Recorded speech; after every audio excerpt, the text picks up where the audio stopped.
In this video, I'll show you how to enable the offline mode in Xbox, and it's really easy. All you have to do is open up the Xbox app and select your name up top left here, and then go to settings. Once you're in the settings, all you have to do is go to the app right here, and then it will say offline permissions enabled. As long as this is enabled, then you're good to go.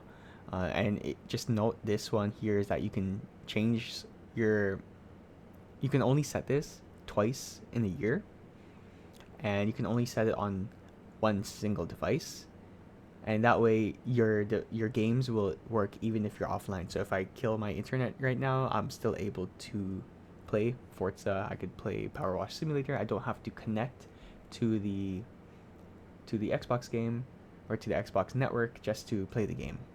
So that's it. Yeah, very simple.